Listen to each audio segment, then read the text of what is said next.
Katika mwaka wa fedha 2025/26 Bunge la Jamhuri ya Muungano wa Tanzania iliidhinisha nafasi 41,500 kama ambavyo nilieleza awali za ajira mpya kwa taasisi mbalimbali, zikiwemo nafasi 12,176 za walimu, nafasi 10,280 za kada ya afya, ambapo utekelezaji wake unaanza mara moja.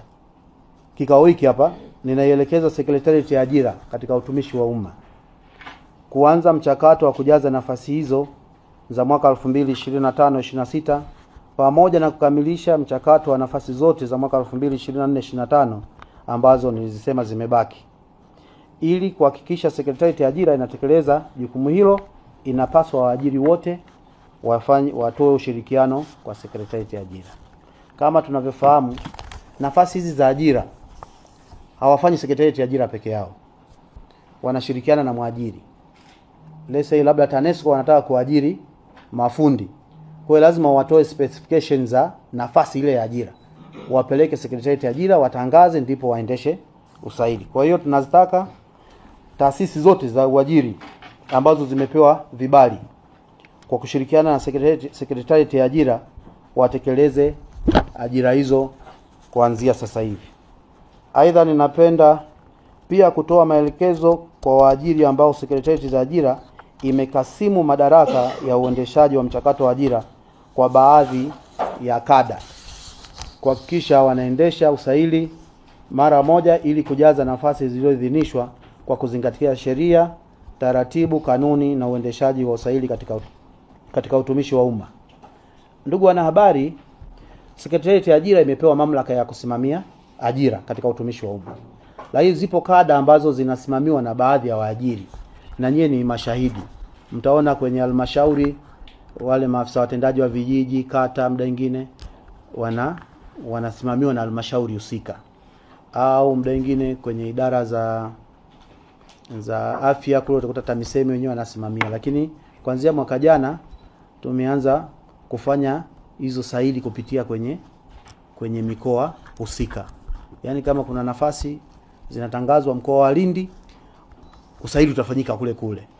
Kwa hiyo unasimamiwa, unaratibiwa kule na halmashauri au TAMISEMI kwa kushirikiana na Sekretariat ya Ajira. Kwa lengo la kuhakikisha zoezi la usaili linapunguza gharama na linafanyika kwa wakati, Sekretariat ya Ajira katika utumishi wa umma inaelekezwa kuzingatia mambo yafuatayo. Kwanza, zoezi la usaili lifanyike kila mkoa Tanzania bara na vituo vilivyoandaliwa mahususi kwa upande wa Zanzibar, ili kutoa fursa kwa waombaji kutoka katika maeneo husika kuomba na hatimaye kusailiwa katika maeneo yao. Kama nilivyosema kwamba hizi nafasi zinatoka kila mkoa, na kila mkoa wataendesha usaili maeneo yao kupunguza gharama kwa wale wanaoomba. Lakini vile vile waombaji watakaofaulu usaili lakini wakashindwa kupangiwa kazi baada ya usaili waweke katika kanzidata na waendelee kupangiwa kazi kwa kadri nafasi za ajira mpya zinavyojitokeza. Waombaji hawa watapangiwa kazi katika taasisi zitakazokuwa na nafasi popote hapa nchini. Eneo hili hapa kwa mfano tumetangaza nafasi za ajira 41,500 mwaka huu wa fedha. Lakini katika usaili wamejitokeza wananchi 200,000. Na katika wale 200,000, 150,000 wamefaulu. Kwa hiyo 150,000 wale tutatoa hao 41,000, wengine waliobaki tunaweka kwenye kanzidata.